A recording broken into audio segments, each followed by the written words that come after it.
ನಮಸ್ಕಾರ ಟಿವಿ 2 ಗೆ ಸ್ವಾಗತ. 100 ವರ್ಷ ಆಗಿದೆ ರಾಷ್ಟ್ರೀಯ ಸ್ವಯಂ ಸೇವಕ ಸಂಘಕ್ಕೆ.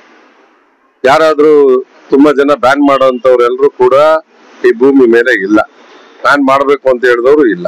ಅದರಿಂದ ಪ್ರಿಯಾಂಕಾ ಖರ್ಗೆ ಅವರು ನಮ್ಮ ಸ್ನೇಹಿತರೆ, ಅವರು ಇತ್ತೀಚೆಗೆ ಮೀಡಿಯಾದಲ್ಲಿ ದಿನ ಮಾತಾಡೋಂಥದ್ದು ನೋಡ್ತಾ ಇದ್ರೆ ಜನಕ್ಕೆ ತುಂಬಾ ಬೇಸರ ಆಗ್ತಾ ಇದೆ.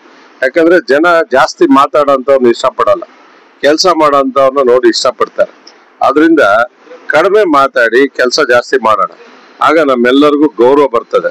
ರಾಷ್ಟ್ರೀಯ ಸ್ವಯಂ ಸೇವಕ ಇವ್ರು ಯಾರು ಹೇಳಿದ್ರೆ ನಿಲ್ಸೋಂಥದ್ದಲ್ಲ, ಅದು ಎಲ್ಲರೂ ಕೂಡ ದೇಶದಲ್ಲಿ ಒಪ್ಕೊಂಡು RSS ಅನ್ನ ಪ್ರೀತಿಸುವಂತ ಜನ ಇದ್ದಾರೆ. ನೀವು ಅವ್ರಿಗೆಲ್ಲರಿಗೂ ಹರ್ಟ್ ಮಾಡ್ತಾ ಇದ್ರೆ ನಿಮ್ಮ ಪಕ್ಷಕ್ಕೆ ಇದು ದೊಡ್ಡ ಹಾನಿ.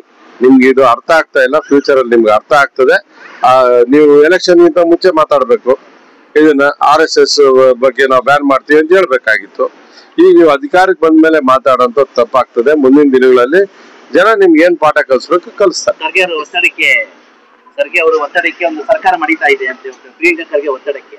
ಇರ್ಬೋದು, ಆ ರೀತಿ ಆಗ್ಬಾರ್ದು. ನನ್ನ ಆಲೋಚನೆ ಏನು ಅಂತ ಹೇಳಿದ್ರೆ ಡೆವಲಪ್ಮೆಂಟ್ ಬಗ್ಗೆ ಓರಿಯೆಂಟೆಡ್ ಇರ್ಬೇಕು. ಅದು ಬಿಟ್ಟು ದಿನ ನಾವು ಏನೋ ಒಂದು ವಿವಾದ ಮಾಡ್ಕೊಂಡು ಮೀಡಿಯಾದಲ್ಲಿ ದಿನ ಮಾತಾಡೋದ್ರಿಂದ ಏನು ಶೋಭೆನೂ ತರೋದಿಲ್ಲ, ಅವ್ರು ದೊಡ್ಡವರು ಆಗಲ್ಲ.